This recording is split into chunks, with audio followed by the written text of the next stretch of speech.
mega donors and their puppet politicians. The people at the top work so hard to keep us angry and divided because our unity is a threat to their wealth and their power.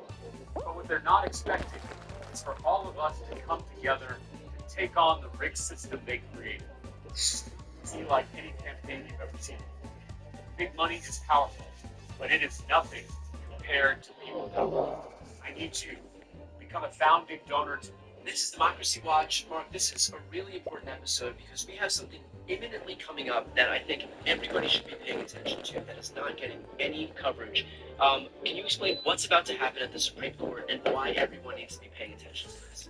Yeah, Brian, we've done a lot of videos, but there perhaps has not been a more important one than this. So I want to start by asking everyone to do me a favor and subscribe to this channel and hit the bell in front of you to stay informed when new episodes are posted, because the Supreme Court is about to hear an oral argument in a couple of days in a case out of Louisiana that will literally decide whether the Voting Rights Act remains a good law and remains a protection of minority voting rights, prevents Republicans from redistricting themselves into permanent power in the House of Representatives, or whether the Supreme Court backs away from that, says, you know what, times have changed, no more protection for minority voters, and no constraints on Republicans in the Deep South to engage in absolutely horrific wholesale gerrymandering.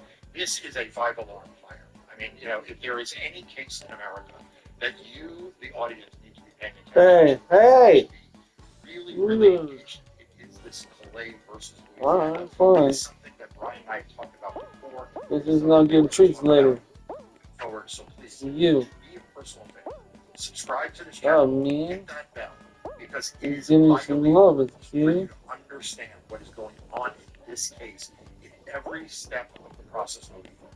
So let's talk about the practical implications of what happens if the Supreme Court decides to gut what's remaining of the Voting Rights Act. This is Section 2 of the Voting Rights Act. This involves the preservation of majority black districts, or opportunity districts as they're called. What happens if the Supreme Court decides to gut what's left of the Voting Rights Act to those existing opportunity districts across the country and states across the country? Yeah, so what people need to understand is when we talk about Section 5 and Shelby County, this is the case in 2013 that people were very upset, correctly upset, as gutting a key provision of the Voting Rights Act. That provision applied only to states with histories of discrimination. What it basically said was those states couldn't change their voting laws without getting pre-cleared those changes to make sure they didn't disadvantage minority voters. But there was another provision, and in fact, the Shelby County Chief Justice cites this other provision, Section 2 of the Voting Rights Act, as applying nationwide. And what it does is it prevents vote dilution of minority voters' votes everywhere in the country. And it has particular application in the redistricting. So what it basically does is says that white legislatures, Republican legislatures, cannot divvy up black voters into a variety of districts and therefore deprive them of their ability to elect candidates of choice, particularly in jurisdictions where that kind of behavior has gone on before.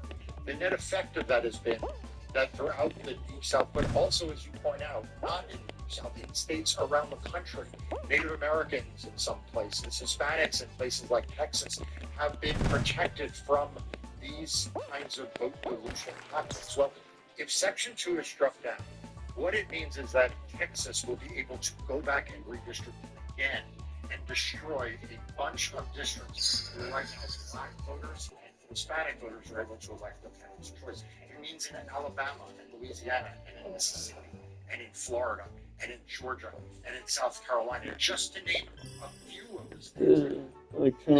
Districts that have historically been created to protect black voters from, again, being diluted, hither and yon into various districts and losing voting power.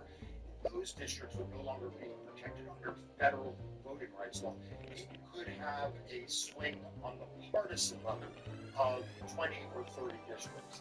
On the black and Hispanic representation level, it would be even more devastating and could have catastrophic effects. So this is really the whole ballgame as you look at cases pending before the Supreme Court this term. This is the one to pay attention to. And as I mentioned,